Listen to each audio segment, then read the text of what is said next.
We're going to resume the meeting then. Thank you very much for your patience. I apologize for the technical issues that you're having.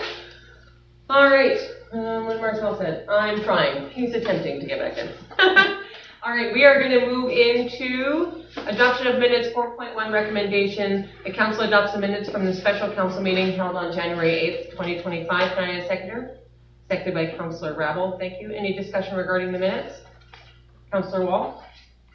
As this is a committee of the whole meeting, would it be considered moving business forward to adopt or to accept these minutes from a council meeting during a committee of the whole meeting? All good. Okay, any other discussion regarding the minutes? All those in favor? And that is carried. Thank you very much. Moving on to recommendation 4.2, that council adopts the committee of the whole meeting minutes held on January 8th, 2025. Can I get a second? Seconded by Councillor Wall. Thank you. Discussion regarding the January 8th committee of the whole meeting minutes. Okay, all those in favor? And that is carried. Wonderful. Thank you. Introduction of late items, none. Public hearings, none. Moving on to delegations, 7.1. The Northeast BC Community Foundation update from Jennifer Moore. Perfect. And you can stand at the podium or stand free, or you got options. Do I need to pass the slide? You will pass the slide. All right, then.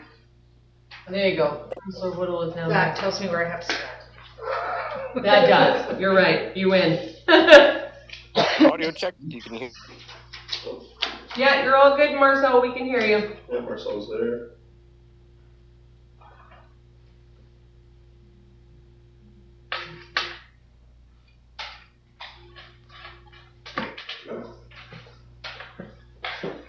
Okay. Well, hello. Thank you so much for driving down. It's always lovely to see you. I'm doing my best to have a little economic impact here in the South Peace. I'm decided that I didn't need to be on the road when the wildlife were out. I saw a whole bunch of moose on the way down this afternoon, so I don't like vehicle moose interaction, so I'm just going to stay in Dawson. Yeah. Don't blame you. Well, thank you so much for coming out. It's lovely to get the updates. The floor is yours. Awesome. Well, I think I know everyone. Jennifer Moore, I'm the executive director with the Northeast BC Community Foundation. It's one of the few hats that I wear in the region. And we haven't been out to update our communities, the whole community endowment funds, for a little while. So it was time. So I'm going to talk a little bit about what our community foundation is. We have an office in Dawson Creek. I live in Fort St. John. I am sometimes in the Dawson office, but truthfully I can work from wherever. I've worked from the console of the truck on days. We're a charitable nonprofit organization dedicated to improving the communities within our region. So the Northeast Regional Community Foundation started, and it was all of Northeast British Columbia. Hooscoopee, Dawson Creek, Chetwynd had their own fund, Fort St. John, Taylor. And Fort St. John has pulled and started their own, the Northeast Community Foundation. So they've started their own community foundation, but the other communities have remained with the Northeast and kept their money with the Northeast Community Foundation. We are, with the exception of me, completely volunteer run, and it's all about supporting local initiatives, giving local donors an opportunity to make donations or to leave bequests that are then invested in our local communities instead of larger organizations which do equally important work like cancer research or MS support or wherever your passion may be. So our mission is to enrich the quality of life in our region by providing meaningful endowment funds, supporting organizations through grants, and Marichu and I have worked on a couple together, and also promoting philanthropy, so that opportunity for people to give back to their community through donations. And it's not just donations to us, but we also support and create some education around donating to the food bank or to other organizations that are equally as valuable to building our communities. So we are run by a volunteer board of directors. We have quarterly meetings. We have representatives from across the region, the Puskabee representative, and it's not a formal structure. It's not an appointed person. Bart Smith sits on the board and is able to give us some insights from a Puskabee perspective, being a member of this community. I am part-time. I am super part-time. But Danielle will tell you that I answer the phone on Friday night or Saturday. We work very closely with Community Futures, and that's where our office is. And because of our charitable status, we have audited financial statements that you will find in the back of the annual report. So our three main focuses: we provide grants. We do 2 intakes a year, a spring and a fall. So our spring intake, and I appreciate it does not feel like spring out there right now. Our spring intake closes February 15th, and then we do a fall intake that closes September 15th. And that creates an opportunity for community organizations, qualified donees, to apply for funds. Now, I will tell you a little bit about qualified donees. Typically, they are other charitable organizations, but that does not close off the opportunity for organizations that don't have that charitable status to access funds. They can work with someone who is a qualified donee, whether that be the Village of Puskabee, who is a qualified donee, another organization that has an alignment in mandate that has charitable status. Our public library is one as well. Yes, libraries often are. So, and CRA is changing the rules. Our purposes state that we can only give to qualified donees. CRA has changed the rules recently, and so we're investigating changing our purposes to allow us to grant to non-qualified donees, which would be registered societies. There's some additional reporting requirements around that, and I can appreciate why CRA wants to make sure that, money is being spent where it's supposed to be spent, and the reasoning that's been given to us is they want to make sure we're not funding terrorism in the Middle East, or it seems pretty extreme to me, but I understand. That's not happening. So that's why they want those additional reporting requirements. So we haven't got there yet. We're investigating it. I will tell you that I have a little bit of an ace in the hole. I have a family member that's one of the most highly rated people in the nation around doing this work. And so I'm tapping into that high value work for the family rate on Saturday mornings. So she's going to help me navigate and we'll investigate whether this is right for our foundation. We have a number of community endowment funds. So I think I mentioned them: Puskabee, Dawson Creek, Taylor, Hudson's Hope. Chetwynd joined. They had their own community foundation, and they've since moved their fund in with us. So our goal is to make sure that the money that is out of each of those funds has an impact in the community. It's not always specific right to the specific community. Sometimes there's regional initiatives that do have an impact in Poos, but might be centered out of Dawson. That's not always the case, but I think we did funded some heli training for self-police search and rescue that got a little bit of money out of a couple of different funds from communities that would benefit from it, yeah. From SARS, right? It doesn't make sense for Poos to have their own SARS team, right? But the regional approach makes sense. Exactly. And so the goal is to manage and grow those funds. So when the fund was originally established, Puskabee put $50,000 in, I think in 2 installments, $25,000 and $25,000. That was matched by Northern Development. So the core principle of that fund was $100,000. We don't touch the initial, the principal investment. We only ever touch the interest that's earned on it, and it's pooled with those other community funds for greater returns on our investments.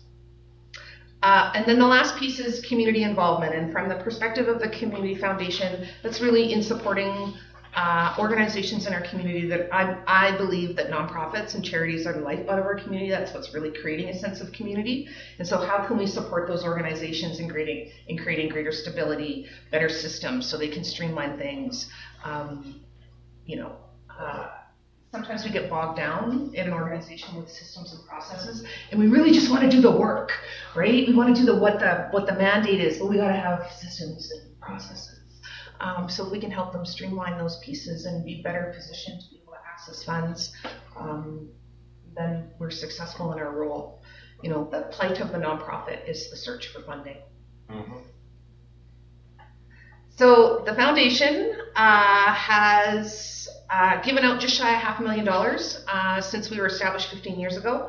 And I will tell you, for the first 6 or 7 years, we didn't give any money out. We gave the money that had been invested in opportunity to grow for a little bit. CRA allows new charities that opportunity to give them a little chance to build some momentum.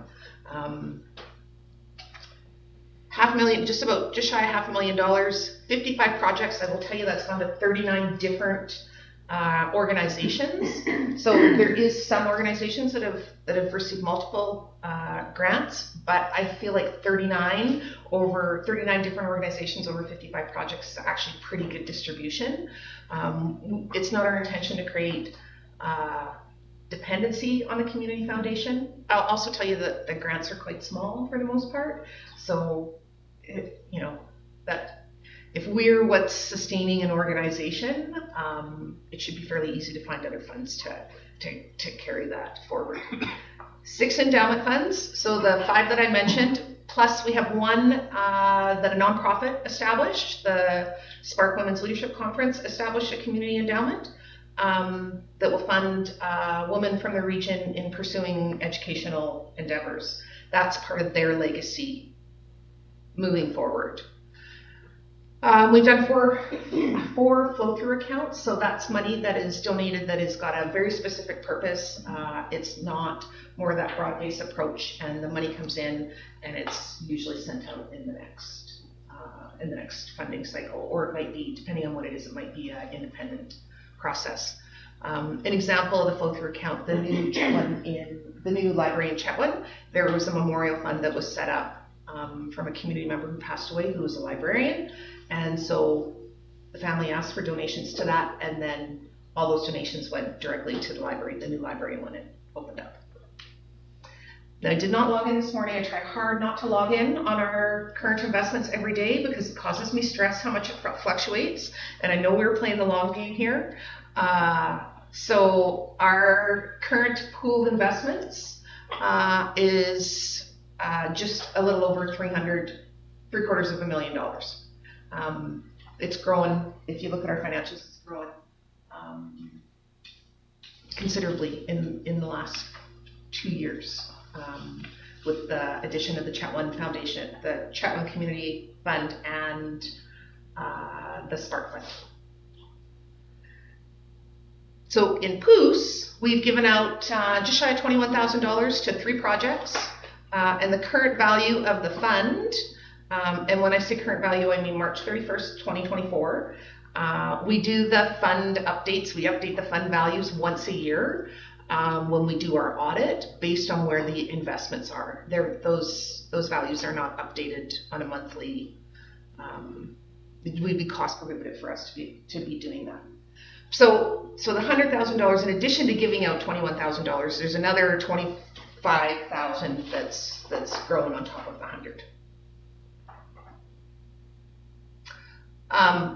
I include this slide in here just because I'm supposed to. It's about raising funds for the foundation. So, we're happy to set up new funds for community groups, for individuals, bequests and wills, all of those pieces. And those funds can be, the purpose can be anything. It can be to a community, it can be to youth, it could be to food security, we like broader topics, not children between the ages of 18 months and 2 years.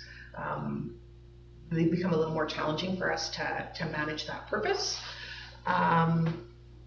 But we take care of everything. So we handle the receipting, we handle the investment of it, we provide reporting to our donors. And just to reiterate, those endowment funds, we never touch the principal investment. The money that's given out is only ever the interest that's earned off of that, minus a very small admin fee that helps us cover our operational costs. Do you donate strictly on the operational end of things, or is it also for capital projects that these charities might be wanting to do? Absolutely. So it's operations or capital. It could be training. It could be, let's say, there's hypothetically, maybe the food bank needs new windows or whatever. Okay. Yeah. My suggestion when an organization is looking for funds, and truthfully, I encourage organizations to reach out to me. It's not just about the funds that we have, but I'm aware of other funding pots, and I can support them in their applications to those other funding pots.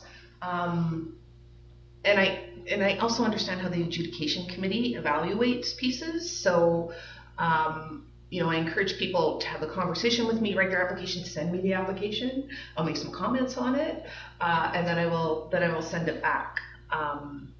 We want people to be successful. The adjudication committee would cringe if they heard me saying this, but I want their decisions to be heard because we have excellent applications. That's good. So is there approximately $24,000 or $25,000 available to Pouce Coupe-based organizations right now?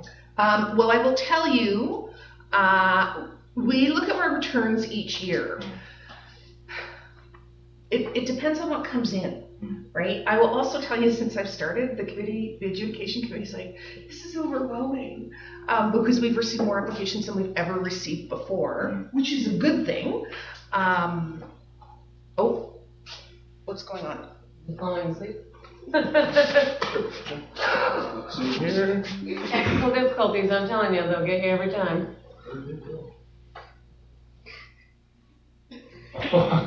Oh no. No, you've done it. It's still probably recording, right? Yes, it's recording. We've just lost our Zoom again in our presentation. Lost the signal.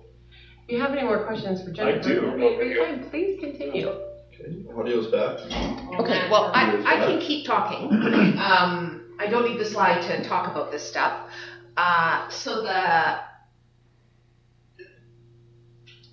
Ideally, so the value of your fund right now is just shy of 125. That's what's earning interest for you. It's the 125. So my sense is that unless it was a great project that impacted every member of your community, that adjudication committee would be resistant to pull from that, right? Now that doesn't mean that they wouldn't, but we want those funds to continue. It's a balancing act between growing it and Now and later. right. Yeah. Well, because another $10,000 in that account now and sitting there for the next 10 years accruing interest could be an extra 50,000, right? Right. So. I wish we were getting returns like that. I want to talk to your investment guy. You had mentioned potentially consultation services for these organizations. How does that work? Give me a call. Okay. It's that simple. And then the other piece, investment management, is this held by a hedge fund or an external partner, or is it managed internally? I have many skills. That's not one of them. I'm learning all the time about investments. Our investments are our endowment funds are invest with Scotia Wealth, and we have an account manager who. That explains the administration fees. That makes sense now. Yeah. Now I get where they're from. Yeah. Because this is donor money, right? Mm-hmm. It's important to us that it's managed by professionals, and there's no guarantees. Yeah. Right. Over the last 10-year window, on our investments. We've managed about an 8% return, but not all the years have been like that. I think you're screen sharing your name, Matt Smolsky, because it's in green. Don't know if you're screen sharing the actual slide. See here. Sorry about that one more time, Jen. You can keep talking, Jennifer. Yeah. These technical difficulties, I'm really good at navigating them, let me tell you. So I was in Taylor earlier this week chatting with them, and one of the things that I offered in that community, I mean, each community has its own unique challenges, is to work with the district, have a community meeting with those community groups and talk about what are the challenges, what are the things the community needs beyond just money. Money helps, but it is often not the solution to everything. Because I think the supports we can offer there's financial, but there's also that capacity building support. So I would make the same offer here. There we go. Now you're screen sharing it. Haha. Perfect. Okay, now you can scoot your slide over if you need there, Jennifer, and we'll be all good.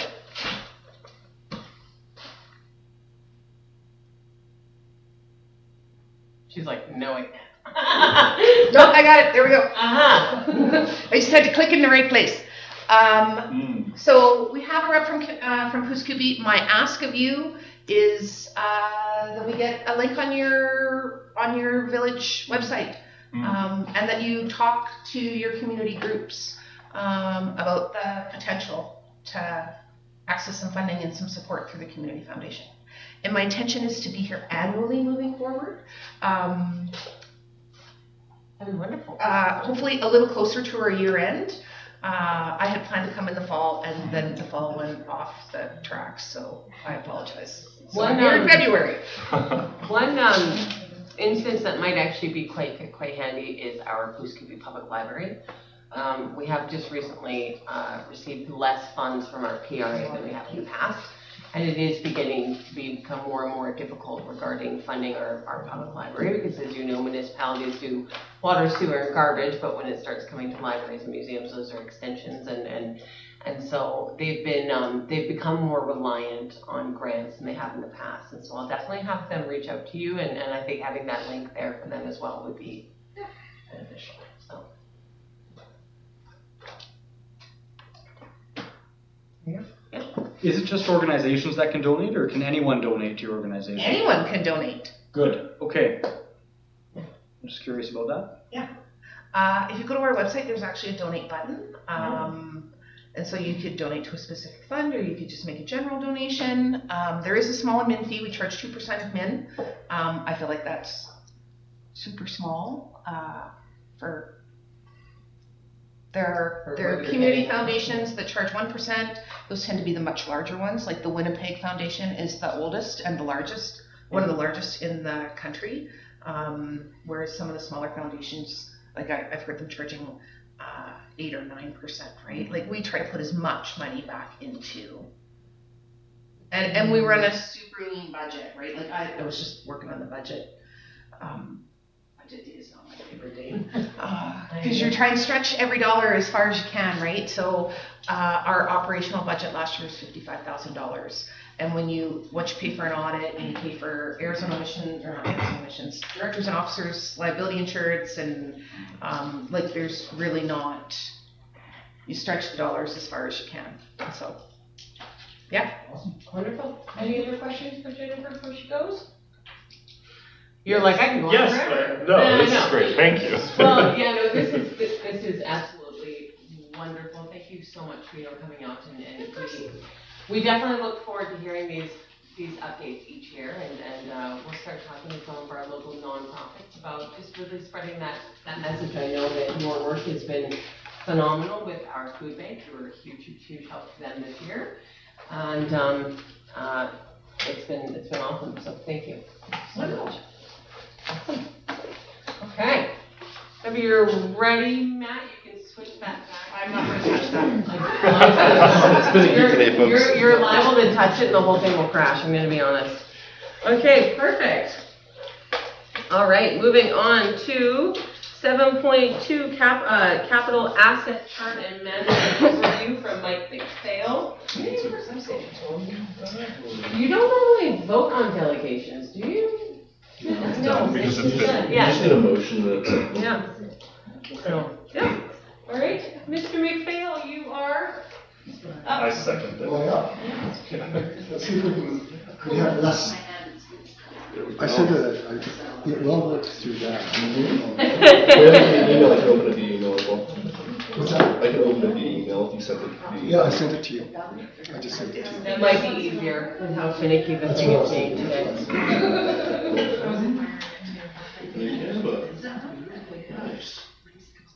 I went from 3 hours in chair last month. Let's just see if we can continue with, Another way? no, just try it whichever way. I'll continue with email.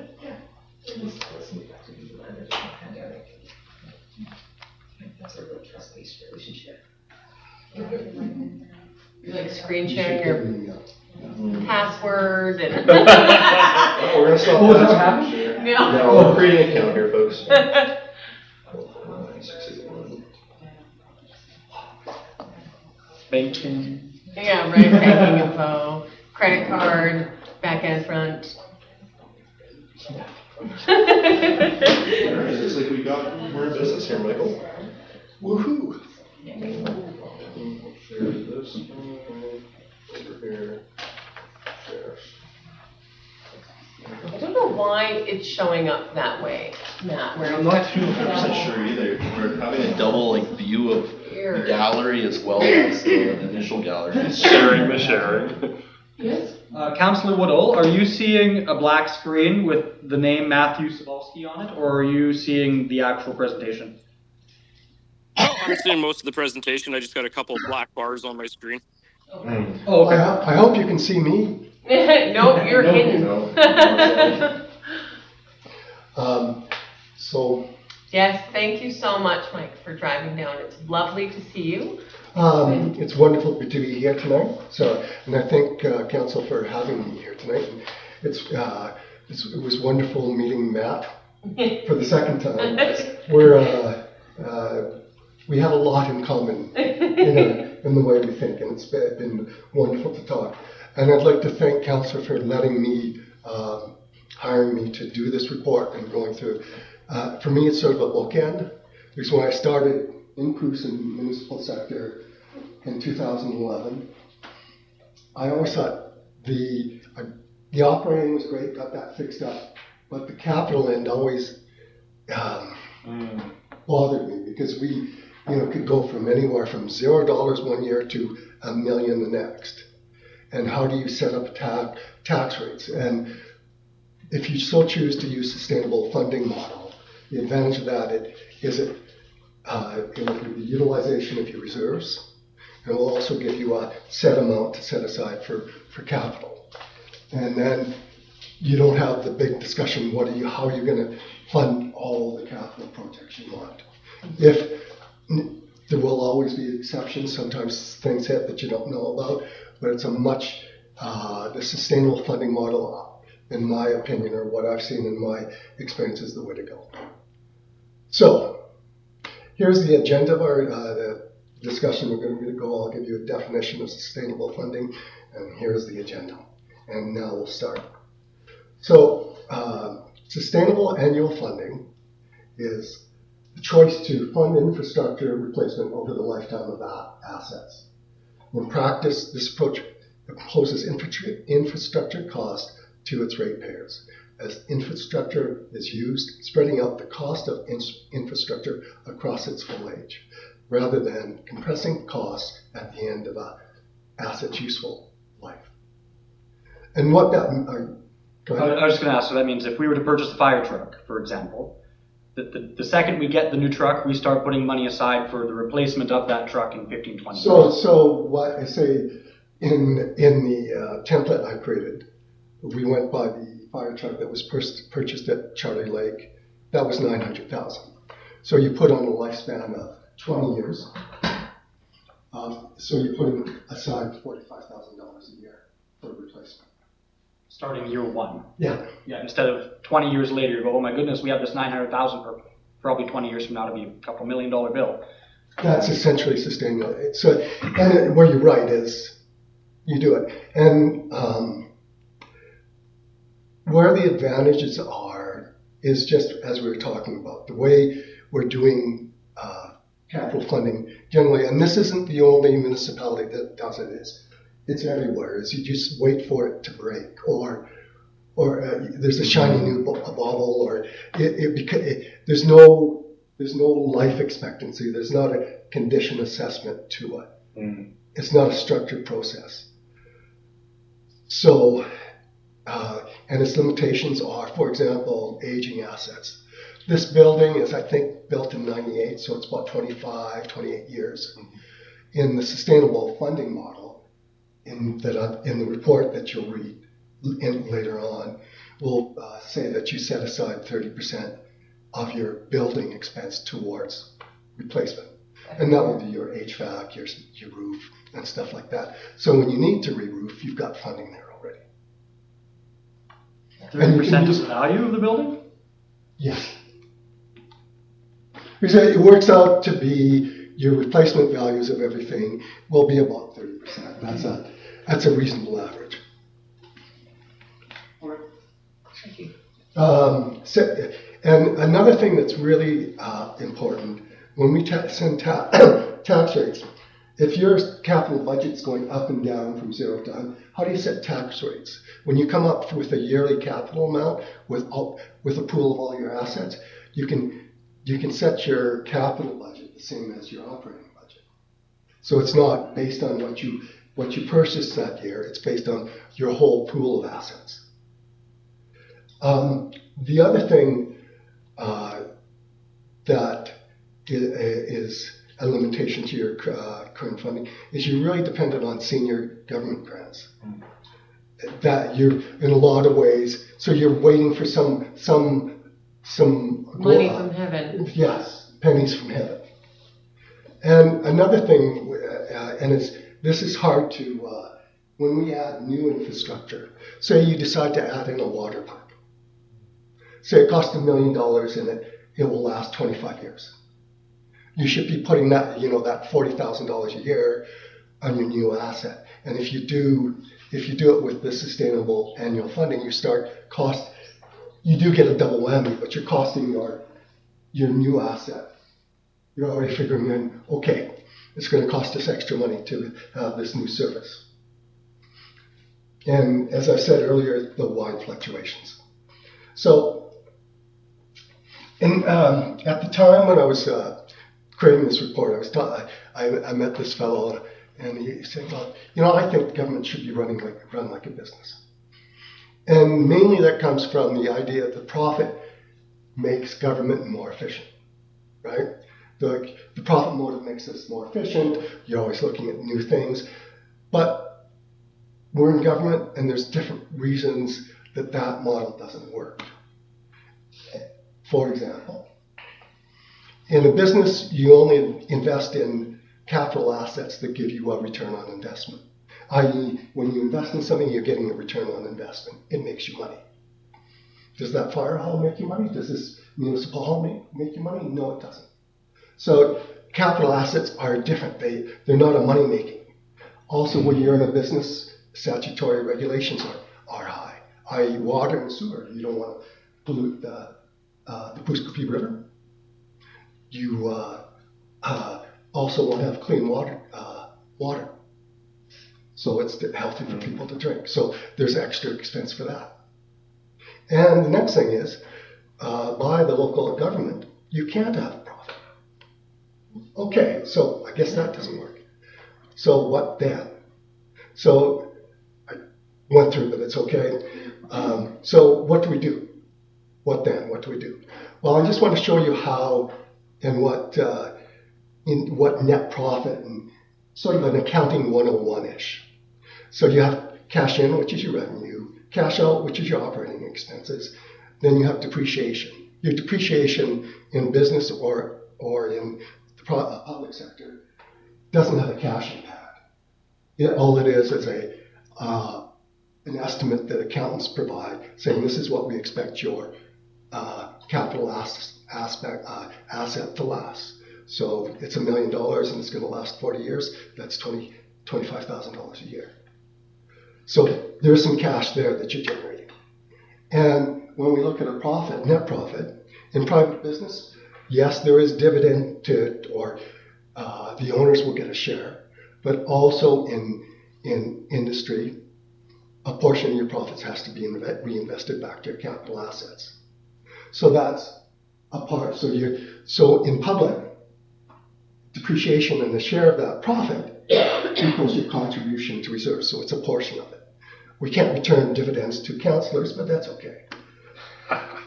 And if you don't do that, the end may be near, because you have to reinvest. I like the little slide there at the end. I thought it was it. I didn't quite time it right. So at the end of the year, what happens is that cash surplus goes into the surplus, and you deduct that off your financial year plan, so that goes into your reserve. And what comes out of that reserve, and those reserves are done by roads, water, sewer infrastructure, equipment, all your equipment. So that's your cash out. You reduce your reserve. And the rest is your remaining reserve. And there'll be an estimate making sure you have certain levels in the program that we've created. So this is saying you still have additional sources of capital. The problem for POOS is it's a very small tax base. If, for example, you want to do a debt, you go to MFA and do a debt, the max you could go to with the interest rates now is about 10 million. All your assets that you have in this village right now are 10 million. So it's in my opinion, you should reserve your debt for emergencies or contingencies, just in case. Okay, then there's grants from senior governments. As Matt will tell you later on, it's getting less and less. They're not funding. It's not as easy to get grants. There's less monies available to get grants. So you can't count on them. So you better have a plan in place. How are you going to fund your assets? And the benefits, as we've talked, is it makes we've done years of asset management reports, and we've kept up the tangible capital assets. And what this does is integrates it and makes it into a living document. And then counterintuitively, it helps us with grant applications because it sees that you're running a good ship and you've got a plan. And the next thing it does then is it gives you permission to access the reserves so that you have a plan, say, when you can dip and when you can put in. So it gives you a plan to how to use your reserves. Another thing too is that you can now say when you're doing your protection services negotiations, you can tell them how much your capital is. So you've got, say, I can't remember off the top of my head, but say you've got $200,000 that a year that costs protection services. But you can also tell them it's costing you, say, $160,000 for capital. What are you guys going to do for that? Yeah, you've got a tanker truck, but no. Go ahead, James. So this is awesome. I really like this idea. I do have a concern though, and it's because right now our total tax base is only about what, 450,000, 460,000, somewhere in there a year. No, closer to about 700,000. 700,000 a year. 670 something. Yeah, with How the anticipated increases, we're looking at between 720 to 7. to switch over to this? That'll be answered later. So how much would we need to put aside? I will tell you. It's just not on the slide. So, and it's also, as I said earlier, it really helps you determine what your tax. And so really what we do now is you have your operating and your capital, well, whatever we can fund. This way it gives you a set amount that you have to meet. So you can set you have a defense to your public, this is why we need to set our tax rates the way they are. So, in the risks and the mitigation. A big risk is future councils. Say if you develop a process and suddenly you have 10 million or 15 million in reserves, 10 years from now, council comes in and they say, Yeah. okay, that is a risk. That is a risk. That's happened in Toronto, where they had a really good reserve structure and suddenly they dabbled into the reserves and suddenly they didn't have as many reserves. Also happened in Winnipeg. It is a risk. Future administrations to run it, you're lucky right now to have Matt here and the staff you have, and they can run it. And that's good. A mitigation to these risks is that you have, when you do your audit, and I'm not sure on this, so it's something you have to discuss with your auditor, and Matt will have to discuss with your auditor. And I'm sorry I didn't talk to you first on this. No worries, Michael. That you have your auditor audit, it wouldn't be an audit, but do a reliability test on your reserves to see if it would meet future obligations. So that's done as, it could be an open, so that will defer the risk or diminish the risk for future.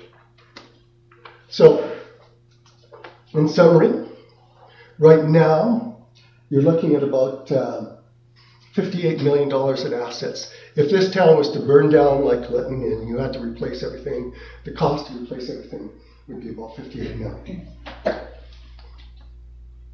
And that doesn't matter what the tax rates are, that's what it costs. So, and that's just municipal infrastructure. yeah, and in the plan, you know, so, and I'll just do a couple, but in your buildings, for example, you can expect a lifespan of 50 years. Now, in buildings, one of the things, if you keep your building up, you probably won't have to replace it in 50 years. And you may be able to get grants. So we've only got it at 30%, and that's for all the repairs and maintenance that you have to do on that. In equipment, that's 100%. You know, in 15 to 25 years, all your equipment has to be replaced. Doesn't matter if it's a grader or what it is. It's time after 25 years. So that's the advantage of doing it the system. It isn't just piecing one. It's looking at everything. It's looking at your whole pool. So when you're making a decision on your equipment, it's about, was it there already, and do we need that piece of equipment to operate? If you didn't need that piece of equipment operate, why is it there in the first place? So you need, when you run protective services, you need 2 pumper trucks, you need a tanker, you need 2 trucks, you need the compressor station, you need a fire station, and all the SCBA equipment. That's what you need to run, and some other stuff. So it's giving you a total cost with capital and operating, how much it's costing you. And I can't stress, I wish I knew this 14 years ago, or even 30 years ago. It's a neat way of doing it. It sounds like it'd be easier to do if it was already in place for a time. And now we're going to have to jump into it and start that now with a large hit potentially. Well, yes. But also, what's the cost of not doing it right now? Because if you leave it, then it's just more. It's just that, and you've hit what has been the problem in this. You've just nailed it on the head. Councils would get the asset management report from the engineers, and they'd go, "My God, we've got 50 million to do in 20 years. How are we going to do it?" And it's just the eyes glaze over, and you do nothing. So, and one of the things that you'll read in my report is that, say, Urban Systems said they wanted they had a replacement for pavement over, it's like 25, 30 years. And there's no way you could afford it. So what you do is I put it over 40 years, so it's less of a yearly payment.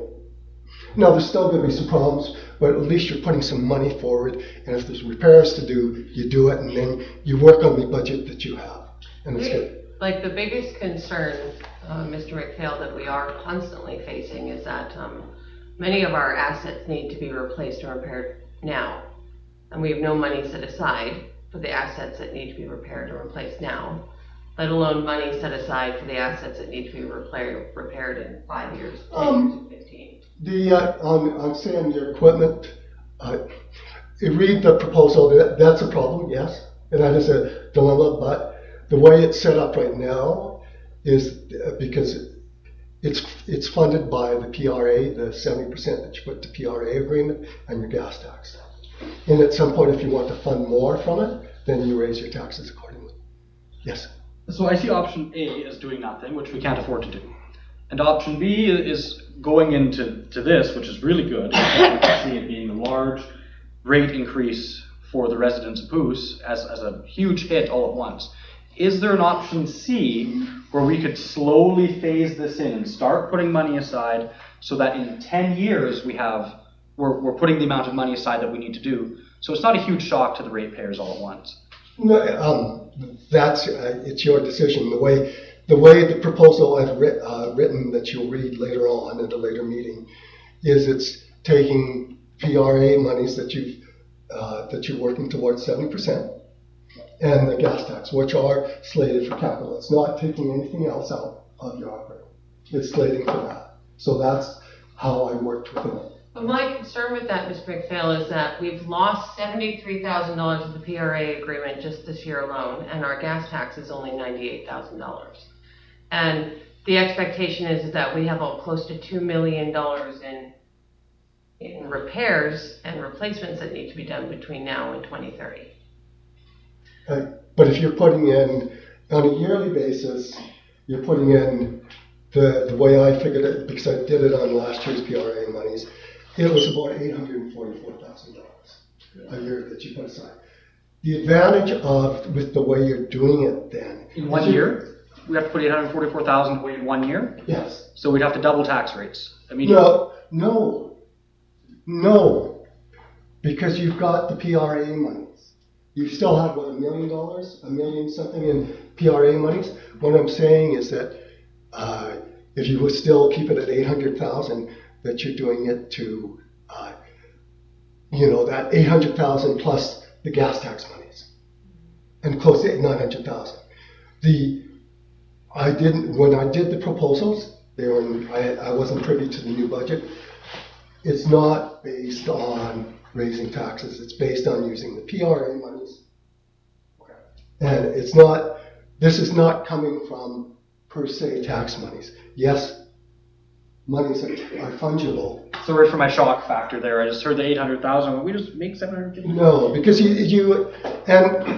if you find, and this is the beauty of this as well, is if you can still put more money in and say you do have a bigger bill that you have to spend.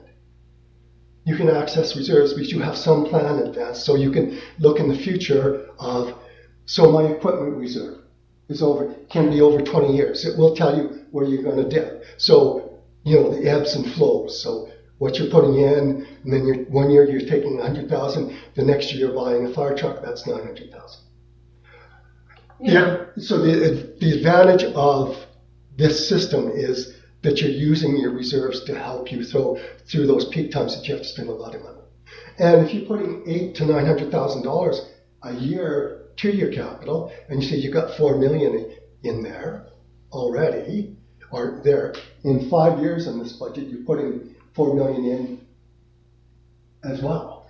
Mr. Cebulski, can you add some clarification, just because sometimes me and Mike talk and I don't, there's that disconnect. So my understanding is that currently we have yet to be able to reach 70-30 with our PRA money, even with the 10% tax increase, and that 90% of our PRA money has to go towards covering our operational costs so that we're not overwhelming our taxpayers with an immense tax increase overnight. Is that not correct?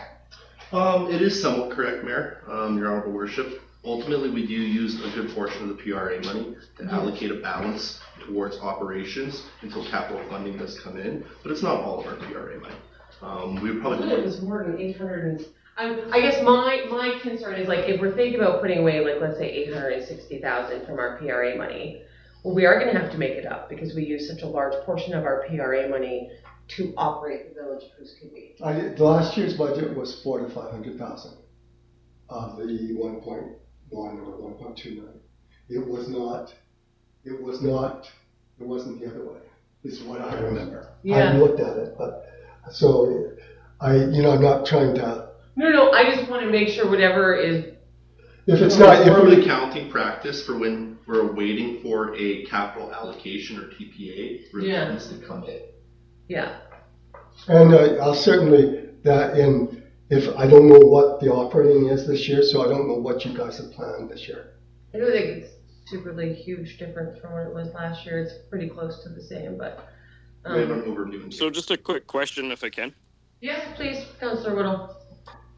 Yeah, so whatever amount we end up being able to set aside for capital replacement, that would just go into, for now, go into our general reserve funds and be part of like our investment accounting and stuff as well. So we could potentially earn some interest over that money.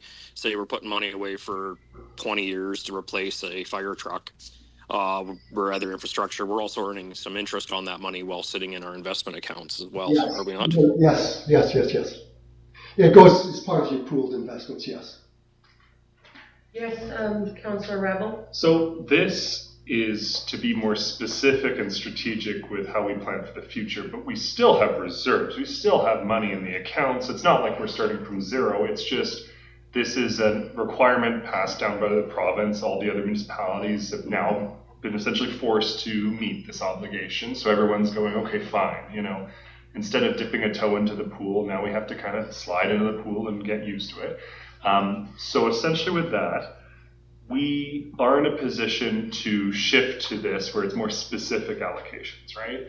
We're not in this horrible situation of there's no money in the accounts, we have no money, $2 million is coming down the pipes in a couple of years. Like, we're still in a reasonable fiscal position. We just have to be more strategic and precise with how we're putting away funds. And it's really tough to be as clear as I should be, so forgive me. So I'll just start out with this. We do this all the time. Your ADHD, mine. Don't worry about it. Somehow we'll get there. So, for example, last year, I know for example, the investment returns were low, just because you never know. So we did a conservative, and you had more income. I don't know what the last statement was, but say you were $200,000 over what you estimated. So in reality, at the end of the year, you were actually, if you want to, your finance plan was the worst case scenario. Mm-hmm. In actuality, we were better off. Yeah. So and I'm not saying you can, the wrong word is to play with it, but given the actuals have changed to the better, you can do that. When you make your plan, you do worst case scenario. Mm-hmm. So there's probably $200,000-$300,000. You can say, well, we'll put that into the reserves for this year because it wasn't counted. Stuff like that. There is ways around it. I do feel, and because this isn't, in a sense, this is not on you guys. This really, this position that you're in, this is back when I started. And it's municipal wide. Nobody's looked at the long term. Yeah, go ahead. So in your presentation, you had said that profit is forbidden by statute, and profit essentially would be any remaining monies, cash in versus cash out. Is this method of declaring asset management and retirement and whatnot on the balance sheet a way of earmarking these monies, these additional monies, so that they aren't technically profit, and this is a method So of saying, in the private, you got it. In the private sector, it's profit. Yeah. So you have the depreciation and profit that goes to your retained earnings. Mm-hmm. Since we can't have profit, what we've estimated, we need this money in the future for equipment. We can do the magic thing and say we need it for reserves, and we put it as an expense. So you're going to have an operating expense. So in a sense, you have two budgets. So you're going to have an operating expense and a capital expense for your surplus. That goes into your surplus. Then the things you purchase that year are going to be the capital budget for this year, and it's going to be funded by your reserves. I've lost you. No, you know why I'm sitting here and my cogs are turning, because I'm sitting here going, later on in this agenda, it literally says that currently we're looking at a $73,000 difference to our PRA money that we now have to make up in our 2025 budget, thus then beginning us in the $73,000 deficit that we have to address before we adopt the budget, and you're talking about putting $860,000 away a year. I'm sitting here going, we're trying to balance our budget without cutting anything right now. But respectfully, Your Honorable Worship, even if we weren't able to meet that recommended obligation for asset retirement and asset management obligation at a full $860,000, if we put that somewhere in the middle or 3/4, it's still a better practice than not meeting it at all. Yes, no, I completely agree. I don't want the idea out in the public that we can put away $860,000 yet we're raising taxes. Well, best practice. That's what I'm best worried practice, Whoa, absolutely. whoa. I know. Whoa. Forgive me, I shouldn't have done it. No, you do you. I do me. Can I finish my thought? Yeah, just because, yeah. What you're doing, that money, the money that when you say, well, you're raising taxes for, no, what you're saying is the expense for this year, for your capital funding, for all your assets that we've estimated is this. We got to think about what you purchase in that year is separate. That's because that's coming out of reserves, and that becomes a separate funding model. And that's where we get into trouble. Yeah, okay. That's where the whole trouble stems. You've got to come up with a yearly amount that you set aside. Sorry guys, I'm so emotional about this. But that you set aside yearly. So in 20 years, can you imagine, and if you don't do this in 20 years, 30 years, do you want Bruce to be here? Yeah. Yes. Marcel, what is the, if I can ask you, what was your campaign ad on your signs? Plan for tomorrow? Basically, plan for tomorrow for what we can do today. Do today what we can plan for tomorrow, kind of thing. Is something along those lines. Yeah, basically. And what my takeaway from this is, ideally, it'd be nice to put, that, ideal 600 or 800,000 or whatever it is towards it. But I think ultimately at the end of the day, because we know we have budget constraints, and my takeaway from this is we need to look at, once we've covered, our basics, we need to look at, okay, what can we put towards this? We all know that we can't afford to put the full amount towards this. There's just no way around it. But if we look at it to how much can we put towards it and approach it from that way and see what, we can sustain, because putting something away, like Mr. McPhail said, putting something away now for the future is still better than putting nothing away and being in the same boat we're already in. And we all understand that we can't put $800,000 towards this. There's just, it's just not in the numbers.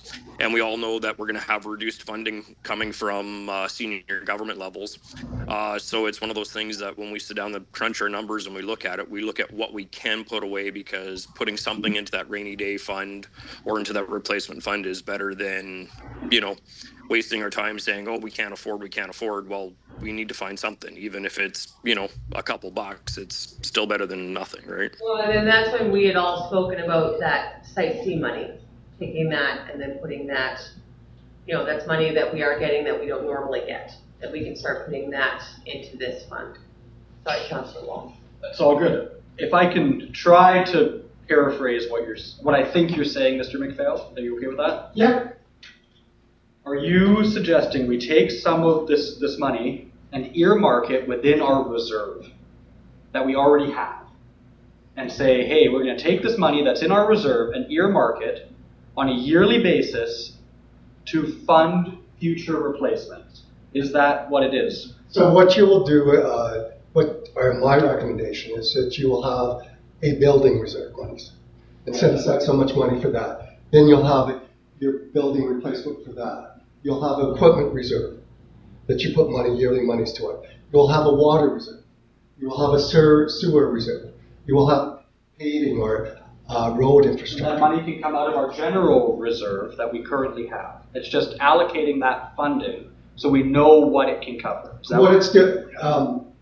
Yes. So when you implement this, and even if you implement this today, I recommend that you won't be fully funded. And you can't be. So what you will have is an unfunded portion. And your aim is to get it to the point where it's reducing, not increasing. Yeah, you're right, you can't do it alone. But ignoring it isn't an option. But we could do this over 10 years, and we could allocate some of that money. To me, I'm Yeah. seeing this kind of as I'm saving for a new roof on my house kind of thing, and I have $20,000 in my savings. I'm just going to open a separate savings account and call it new roof account, and put some of that savings I already have in that new roof account year on year, and put some of my extra money in there too, so that by the time I have a new roof, you're good to go. Plus your water heater, plus your use HVAC system, plus your Yeah. windows, new windows. One savings account into 20 savings accounts kind of thing. Yeah, it's more than that in the sense that what you're doing is, for example, paving is based on your asset management. Your equipment is based on the current replacement value. And buildings, it's the same thing. So your replacement value isn't going to be what it is today. It's going to be what it is in 20 years when you do it, which could be exponential. Well, what you do on that is everything's measured in current dollars. So you put everything as current dollars. And because if you get into the net present value and the internal rate of return, you'll blow up. Your head will blow up. You can get really detailed as. Am I out to lunch on this though, or am I? No, it's that simple. Okay. It is that simple. So If we think about it simply, it's just separate. You have a pool for buildings, you have a pool for equipment. In some pools you get full replacement, some pools you don't. Go ahead. This is the infinite project. So long as cars drive on the road and wear it down, so long as people walk on the sidewalk and wear it down, so long as the rain continues to pour and everything will break down. So this is the infinite project, right?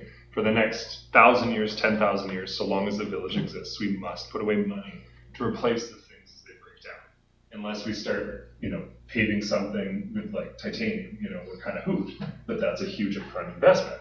We're doing the asphalt, we're doing all the things. So this is forever. This is essentially forever. We must do this. Except for gravel, I noticed it doesn't have an expected life. I hope. Well, there was when I was doing because what's turned out is the paving, the asset plan that Urban gave was a whole bunch of gravel roads, but they included a lot of roads that were regional district and stuff that weren't part of the.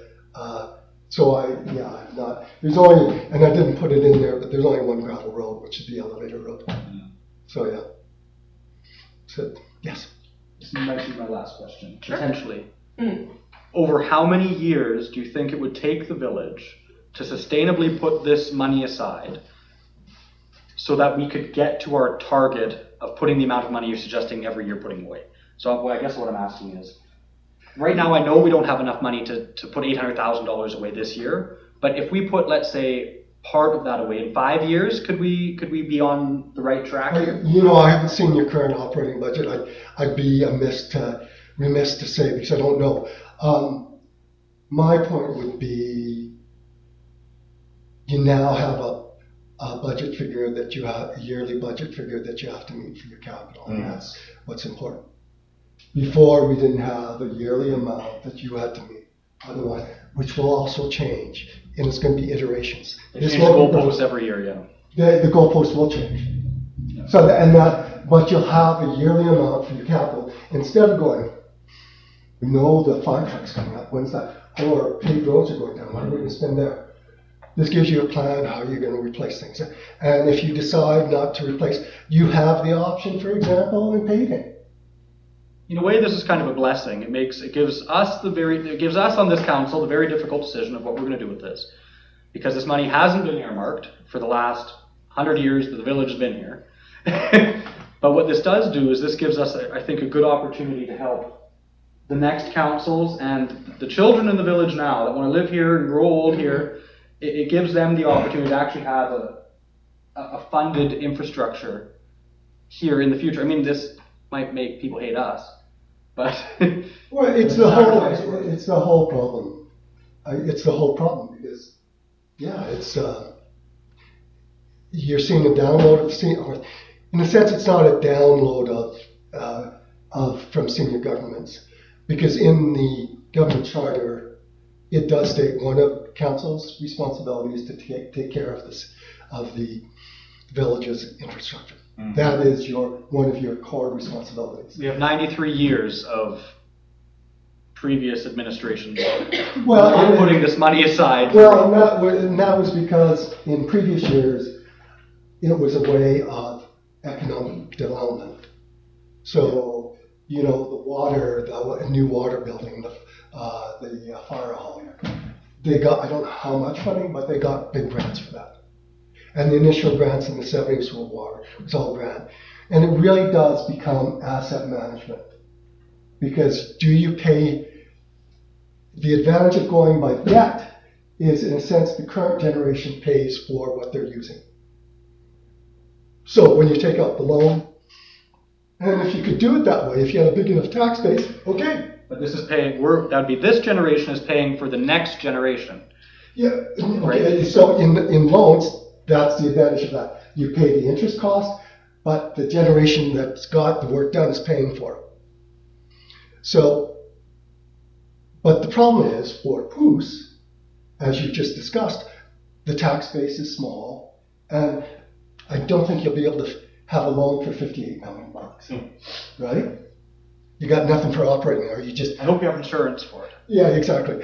So now what you're doing is you're taking a tax and you're putting it to reserve. You're self-financing is what you're doing. You're taxing the people for today for the use of the assets, which are already paid for, so that you can set aside for future generations. As my last piece, it would be incredibly dangerous and irresponsible if we didn't have funds set aside for something, right? If all of a sudden the government, senior government said, no, we're not giving you money for this thing. Something breaks, totally demolished, whatever. We need that, it's critical infrastructure. And senior government says, no, we're not, we're tapped out, no money for you. Then effectively we have no money, right? If we can't do this, then we don't have that service, and then, it's a massive risk if we do not plan and prepare for it. And this is why, one of the reasons why PRA is for capital. Just imagine, we're saying, oh my God, how are we going to raise tax rates? If you don't have the PRA, we're screwed. Let's put it bluntly. Yeah. So the question becomes then, and then once you get up to the level, it's not stopping, because then you got to start. The current agreement expires in 2035. 2030, it's up for review. In 5 years. Same year as the Green BC plan. So I mean, who knows? So that's what you're facing. So if you were in other parts of this province, Yeah. We'd be in trouble. your deficit, We'd have a you lot have of- no chance. Yeah. I have one last question. This will be Yeah, we've got people here, so. Yeah. This will be my last question. This is Last just one, really big. yeah. I'd This love is to keep important. late forever, but This is very important. yes. So once we do receive your full report, I would like for you to come back and talk about it a little bit in further detail, maybe as a special meeting or something, because this is going to be a very serious conversation that we're going to have at some point with the residents and go, hey, this is something that we need to do. This is mandated by the province for us to do. We haven't been doing it. This is a new requirement, but it probably we should have been saving for a rainy day this whole time. Well, you've got over $7,000 a person saved up already. I mean, if you look at it, it's just, but It's just not enough. and my response to you is, I can cut, well, not any time, but yes, you said I would welcome, but I would say, because I've talked to Matt 2 or 3 times now, he's perfectly capable, he understands it, he's perfectly capable of taking the cart by the horse by the reins, whatever saying they're going to take, and do it, because you're so lucky to have him, because he gets it. Something like this is going to be a really big decision for us, and I think it'd be best if we had some sort of public engagement sessions over this, so that the residents of Poos see our situation. I mean, we're not in a bad situation, it's just going forward, it's not looking great looking forward 25, 40, 50 years, right? So I think we need public input on this and see how we can phase this in slowly, but. This component is a major portion of our discussion at the March 5th Town Hall, and then the following consultation hearing on April 2nd. So we'll have quite a bit of discussion matter resulting from Mr. McPhail's hard work and data findings, and we will have a few special working meetings scheduled between administration and public office to go through the different industry components, because as we've just broken down, there's quite a few of them, and each one has to be broken down into a reserve fund. So we'll do that as we kind of go through the process. Councilor Rebel, I do see you have another question, and I understand, but I also need to be respectful of everybody's time. I know, I'm so sorry.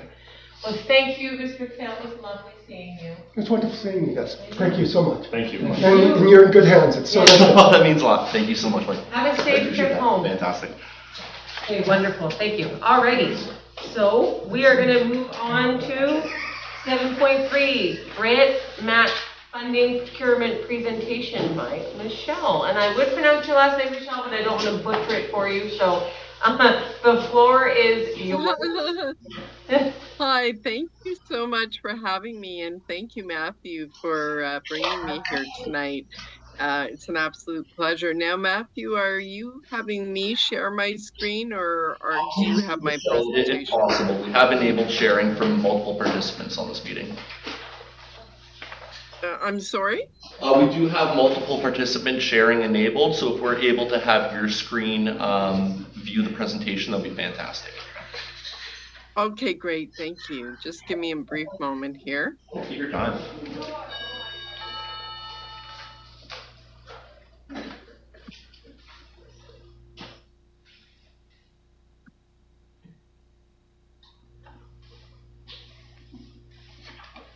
I apologize, I won't be back in 1 minute. Oops. Oh. Sorry about this. Just give me a second here. Oh, no worries. No worries. Technical difficulties has been our theme of the evening. We're used to this. Yes, I know it has been. Sorry about this. That's okay. Just give me a second here. I did have it up. And I can't open it up on our end if that's easier. Oh yeah, if you have it there, Matthew, that would be great. Thank you. Well, we can see your screen now, Michelle, if you want to try to open it, though. Unless that's masked. Okay, let me just give me a second here. Oh no, maybe Matt's got it. Hang on. Okay. I'll get going. I'm searching to. Just going to stop sharing for 1 second.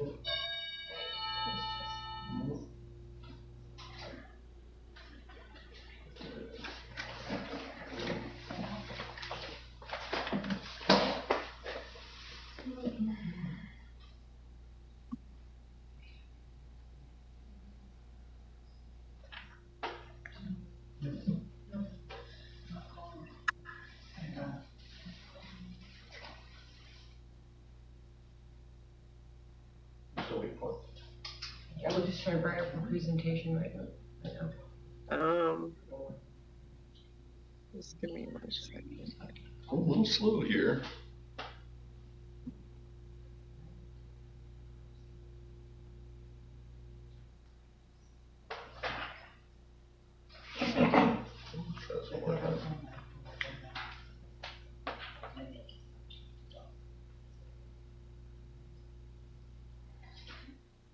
Should we maybe take a 5-minute recess to get this? No, we're fine. Every time we call it recess, we gotta stop the camera, so. Let's just throw it out of whack a little Yeah, bit. it throws it right out of whack, and then she's gotta upload multiple files. Okay, let me We're still trying to the attachment that you had sent us, Michelle, so 1 second. just give me 1 second here. Take your time. Oh, I think we might have success here. I think I got it before you did. Do you see my screen here? Oh, Do you see this? Do you see the slides? I'll just go back Uh, We did. You did for a second, but I don't know if that was on my end or your end. There it goes. Okay, because I have it up now, and it's showing that it's sharing.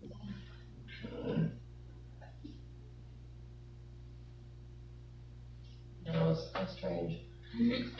I have it open up on our end, so we'll just go off this one if that's okay, Michelle. Okay, great. Okay, just give me 1 second then.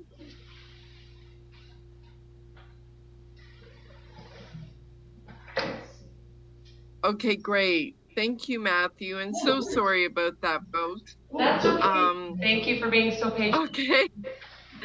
So, Matthew and I worked together at Village of Carmax, and we had tremendous success with the housing enabling, or the housing affordability fund.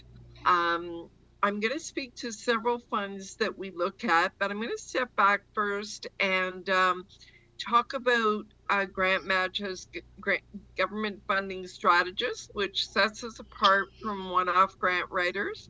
How research identification and selection is just as important as proposal development and securing funding. Talk about some of the partners that we work with, and also some public sector highlights. To be respectful of your time, I'll keep those to a minimum. It'll give you something tangible to think about in all the directions we can go in for maximizing and ensuring you're attaining every dollar of government funding possible. And I do want to give a spoiler alert that everything I talk about here tonight is strictly success or performance fee based. So there is no risk or upfront cost to you. You only ever pay us on successful funding that we gain for you that I'm going to show you otherwise wouldn't have had, because what we bring is incremental value. So next slide. So Grant Match has been around for over 25 years now. There are 50 of us in the organization, and we work right across the country. As a historical note, our head office originated in Vancouver for our first 12 years of existence, when we were mainly in our sales tax recovery practice. Since inception, we've recovered over 500 million in not only tax, but our biggest area of focus for about the last 12, 13 years being grants and funding, which we will talk about today. And I want to say that we work with hundreds of municipalities right across the country. And we pride ourselves on not only our foundation, which is our Grant Match software, which I'll get into some detail about.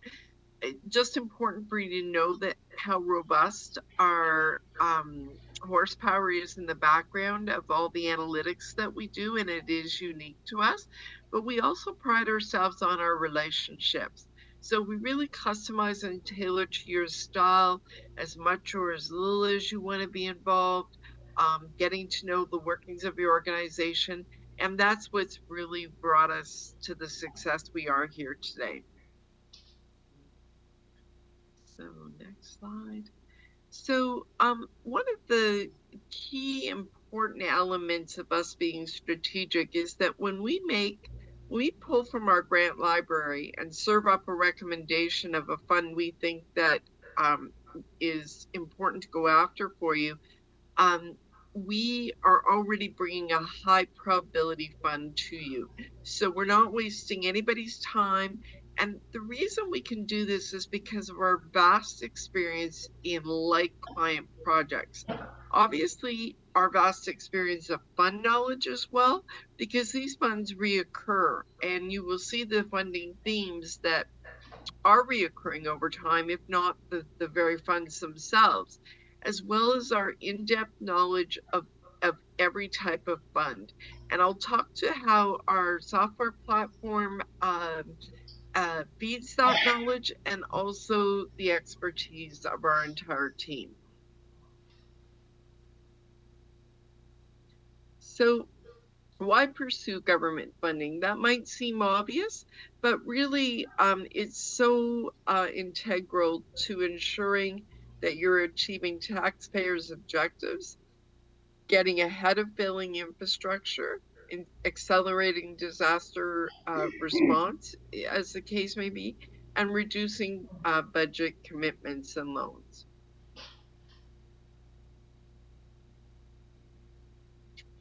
With the Grant Match Advantage, I really want to highlight that we're not here to displace anything you may be doing or you might do, but rather to take it to the next level. There's a certain amount of funding that's allocated, that's obvious. You may have an in-house grant team work on some funding, but our Grant Match Advantage is to bring awareness so that you're always ahead of the curve. We all know what it's like to be scrambling, finding out things when it's too late, not having the capacity to take it on. And just as a point to note, 80% of our municipalities are small or very small because, like you, they can take most advantage of our offering because they don't have teams of folks who are dedicated to this. You've got people wearing multiple hats and trying to go after this funding with not nearly the amount of intellectual horsepower we can bring as a team that has done this for 25 years. So we go on to do the full proposal development, and we've got all the required planning documents in place, and we keep ourselves very nimble so we can respond very quickly and very effectively and efficiently.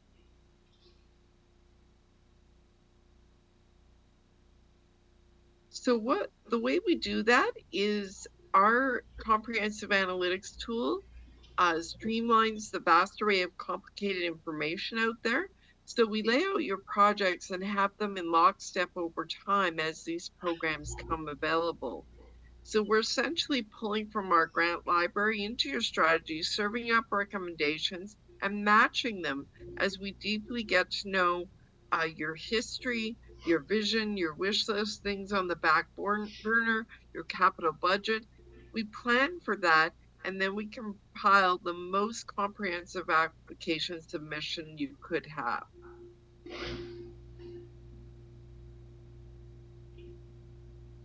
One of the other ways that we're able to be so strategic is with stacking and pairing. So in many cases, we can layer in more than one program offsetting the cost of a project.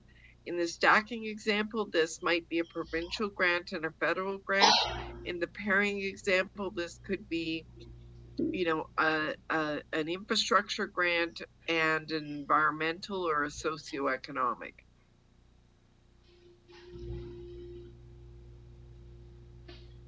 So the types of themes that we see that reoccur over year after year are affordable housing, where Matthew and I had our big win at CarMax.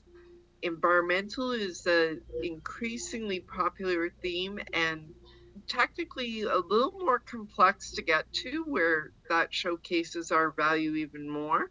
Human capital. Infrastructure is by far our largest bucket of money, if you will. And we do find that with our smaller municipalities, it really doesn't preclude the amount of opportunity or the amount of success we have. You often have very large projects, very needing projects, and we're able to service that very well. Culture, recreation, socioeconomic, things of that nature are also a theme we see. So this is the Grant Match platform, and again, keep in mind, some folks want to be completely hands-off, just know it's in the background, but I want you to see the type of intellectual horsepower we're bringing to the table. Some folks want to have people in there multiple times a day and see everything that we're doing, and that's fine too, but we're happy to administer all that for you. But since our inception of Grant Match, we've searched over 380,000 companies and organizations, $3.3 trillion in government funding, and there's about $32 billion in government funding at any given time. So you want to make sure you're getting your fair share of that. Very key, we're able to pull historical approvals. So we can see what projects are being approved for what funds and geographies. So we bring, combined with all of our team's experience, even though you have a single point of contact, hundreds of years of writing experience that we've all made technical and able to be used on each and every application. And we search, it's actually about 8,500 programs now. So regardless of what you are doing in your history in seeking government funding, there's always room for improvement. So this is just a broad brush sampling of some of the municipalities that allow us to use their logo. You'll note Town of Princeton on there, had tremendous success there. Very strategically, right across the board. So be happy to have you reach out and speak to them if you so desire. Yeah.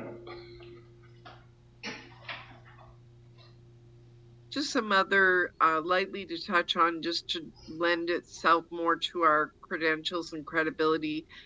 We do also participate in the private sector, some of the corporate clients we work with, and some of the partnerships like RBC. Now, just before I get underway with a few examples of success stories, I do want to touch on the fact that we are here to truly augment what you're doing, not displace it. And what I mean by that is, even if we identify a fund that you weren't aware of, you might say we're okay to go ahead and work on that. You absolutely can go ahead and do that. So our true value is incremental. And I've worked almost exclusively, I've been here for 10 years now, and I've worked almost exclusively in the municipal sector. I am from Calgary, so a Western Canada girl. And I will say that one of my favorite things about working with the municipalities is how collaborative you are. There's no greater power in how you share best practices and feed off each other's successes. Rather than, holding things close to your vest and being competitive. So, love sharing these success stories. They'll give you some examples, something a little more tangible to see, where's some potential that we could have like types of initiatives. So City of Kawartha Lakes in Ontario is our longest standing municipal client. We did an affordable housing initiative with them, and by the way, again, to highlight our win in my past with Matthew, I'll tell you that our success rates are up in the 80-90% range in all of the affordable housing that's come down the line. Matthew and I did the Housing Affordability Fund. There's been the Housing Enabling Fund, and right now, with the deadline of the end of March, is the Canadian Infrastructure Housing Fund, and anything in that regard is it is rather complex and difficult to get to, but we have a tremendous track record in that area. We combine this with some carbon neutral funding. We see these funds reoccur again and again. With environmental thrust and initiatives. Those ones get harder and harder to prove, a little quite complex and technical, and a socioeconomic development fund where we've actually seen many reoccurring themes in downtown revitalization as an example. And later on, we can move to the next slide there, Matthew, is there's some even economic development opportunities where you're generating revenue that we've got grants for. So Town of Warwick in Ontario, Canada Community Revitalization Fund, we see this reoccur over and over again. This was a building expansion, so again, not necessary to have a new build. Sometimes a retrofit is what is attracting these dollars. You know, we talk about a lot about recreation and community buildings as examples, and then this one, the revenue generating investment as well. And Drayton Valley, so we do see a lot in transportation. The Active Transportation Fund, we have a current transportation fund that we're working on now, and we've had a lot of success in this area. It's a key area for most communities, having to develop safe streets and thoroughways.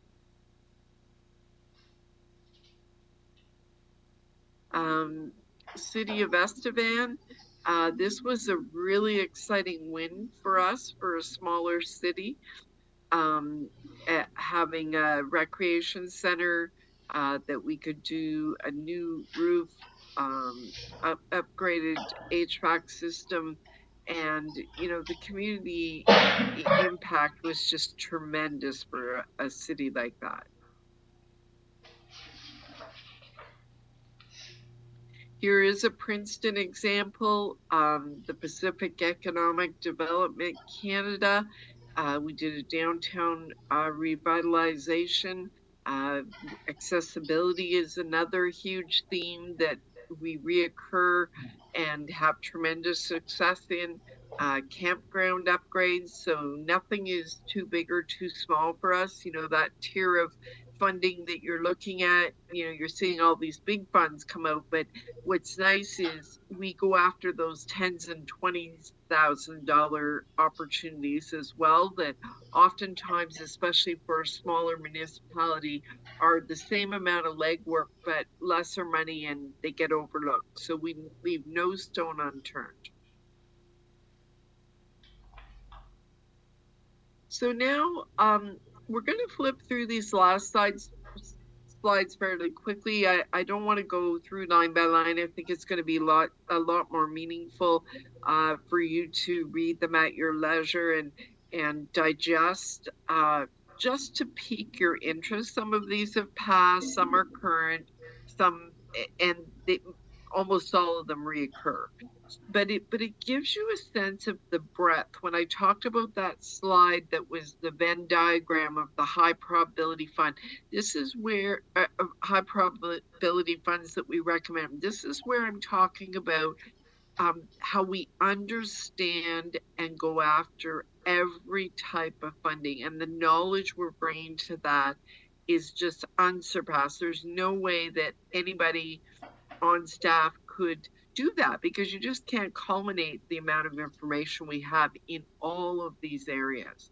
So Canada Cultural Spaces Fund, you know, a popular fund. It does get a bit oversubscribed, but we've had a lot of success in there. The key is to be to the gate and the finish line early with the quality application. The Strategic Transportation Infrastructure Fund, we're working on a similar fund now on about 10 projects. That's coming up at the end of February.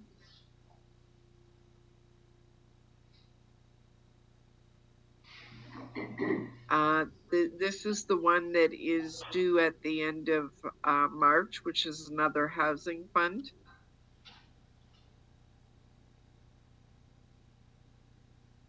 And I do want to say that the government has reported that across all organizations, all funds, so this is obviously a huge average, that when organizations apply for funding on their own, their average success rate is 25%. Right out of the gate, working with us, you take your approval rate to 75%. So that's tremendous. Yeah, you would all know the amount of time and risk and resources and energy and scrambling that goes into applying. So we take that all off your plate, especially the risk, because if it is one of the cases where we don't get an approval, you don't pay us anything. So then lastly, our fees are 10% up to $1 million and 5% over $1 million. And the way our clients get their mind around our funding is I'm true to my word about us bringing incremental value, that to which you can't get to or is too complex. So if you're now getting 90% of hundreds of thousands of dollars or 95% of millions, that on that bucket of money you were previously getting 100% of zero, you can certainly find a way to justify our fees. And especially, as I can't stress enough, that you don't pay anything if we don't get an approval. And that's it for my formal presentation. Any questions? Yeah, thank you so much. That was extremely informative. I've actually never heard of this. So that's really, really great. I'm glad that you've already got that phenomenal experience of working with Mr. Cebulski when he was in CarMax. So that's really, really awesome. And you've definitely, there was quite a few of those slides where I really highlighted things within our OCP and our strategic plan, as well as our regional strategic plan, that really popped out to me as benefits for the community, as well as our regional partnerships. So yeah, I just, you know what, I know with your experience with Matt and Matt's experience that like he's going to be fielding quite a few questions from us afterwards as well, and wanting to kind of line up like, hey Matt, how can we make this work? As an attestation for previous success with Grant Match and Michelle, when we did the Housing Accelerator Fund in my previous jurisdiction, we were a municipality of about 600 people, and we were able to secure about $2.6 million in federal funding. So that could really help. Oh, it was the largest grant we'd ever received in the municipality. Oh, So wow. that was a legacy find, or a big win, as Michelle had said. So the housing needs assessment, that could be something. Yes. You betcha. So, well, thank you so much. I love that you showcased that, Matthew, and told the amount. I wanted that to come from you. It is public knowledge, but you know, I'd rather it came from Matt. But you know, it's an absolute pleasure and music to my ears to hear that this aligns and has some synergy with your strategic plans, your capital budget, perhaps. And, you know, we just love what we do because, you know, we make what is so difficult and honestly, in some ways impossible, especially for smaller municipalities, especially to highlight the wins like we had with Matt and CarMax. It's why we do what we do. So we're very excited for the potential to work with you here at Puscooby, and you know, I look very forward where we can go from here, but I mostly thank you for your time and this opportunity because I know how incredibly valuable that is. Well, and then I know I've got one counselor here that definitely has a question. Before we move into the question, Matt, can you stop screen sharing and put the camera back on just so you can absolutely. see? And then you can see who you're speaking to anyway. That's always great. I can't, I'm going to turn my camera on. I didn't have my camera on because I lost, I lost, it's 11 o'clock here in Oakville, so if I look tired, it's, I've done many of these council, you're not my latest council meeting, but, I didn't turn my video on because I thought I couldn't see you and I thought we had lost video, so hopefully you can see me. Well, so we can see you, and I was hoping that you'd be able to see us, but now we're having more technical difficulties, and I'm getting so over it at this point in time. So anyway, Councillor Rabble, who sits to my right, does have a question for you. So yes, Councillor Rabble. Well, thank you for your presentation. That's great. Good. Well, thank you. And it's an absolute pleasure and a real privilege to be here. You know, I just look forward, you know, if you should decide to move forward, you will be very pleased with your decision and can look forward to success and rest easy that you know that you're always ahead of the curve in terms of all that funding that is coming out. You'll at least know about it. I mean, honestly, you know, we have folks that sometimes go a very long period of time that don't have us execute on anything, and that's fine too. The timing has to be right for you, but you always know what's happening, and when you do choose to execute, you absolutely know without a doubt that you're putting your best foot forward. Okay, yeah, perfect. Thank you so much. And then it just, Councilor Rabble's just going to ask you a question. Thank you for your presentation. I do appreciate it, and it makes sense that if folks focus on this all day, every day, and they've accumulated all this knowledge and expertise, more than what we could acquire haphazardly over various projects and approaches. With this, if I may be, forgive me if I'm too blunt here, but with this essentially Success Commission, is that something that can be built into the grant funds that are received? Is that usually an acceptable funding structure? Actually, it's not, and I'm glad you asked that here so that we don't go off all wondering if that's possible, but 98% of grants don't allow for fees to be part of the funding of the grant, so you do have to budget for them. Yes. Okay. So now on another note, we do provide the first round of compliance.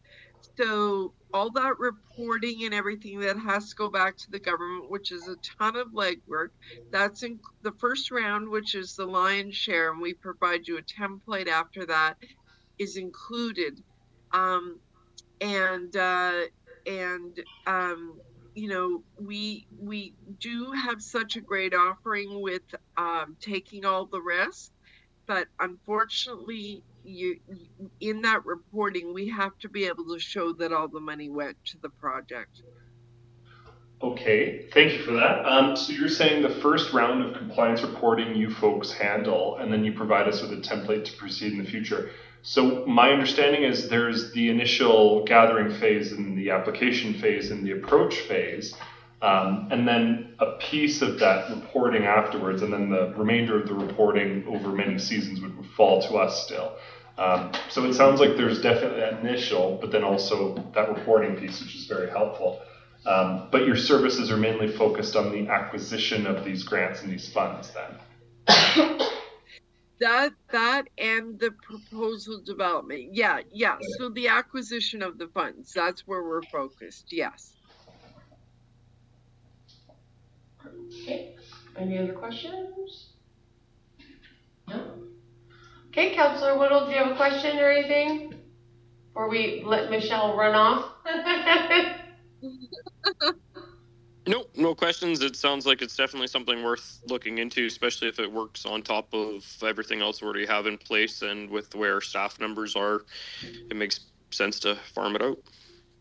Sounds good. Right. All right. Well, thank you so much for staying up super late to meet with us and bring forward your presentation. We really, really appreciate your time, and I look forward to speaking with you again in the future. Okay, well, I'll look very forward to it as well. Thank you so much again, and have a great rest of your meeting. Thanks, Matthew. Thank you. Thank you. We'll touch base soon. Take care. Bye-bye now. Thanks. Bye. So Matt, I just have a technicality question. Mm-hmm. So we're going to be moving into a closed portion for the closed delegation. Are we going to be staying in closed? Do you want to come back out of closed? We're going to have to go back out of closed. Yeah, so we're going to have to sort of jump Yes. back and forth. Okay, I'm just wanting to make sure I was understanding that correctly. So I'm going to move on to 7.4. I motion that council moves into a closed delegation as per section 91F and G of the community charter. Can I get a seconder? Seconded by Councillor Wall. Discussion, Councillor Rabble. The notice would be the posting of the agenda on the office door, right? That there's an in-camera happening. The notice, It's already posted on our regular agenda for the committee of the whole. so that was posted previously, and that's the notice to Yes. the public. Perfect. Thank you. Just clarifying, because I've never been in a closed delegation before. Gotcha. Thank you. Yeah, no worries. Any other discussion regarding going into closed for delegation? I'm gonna call the question then. All those in favor? In favor. Opposed? Thank you, and that's carried. So, we're just gonna turn off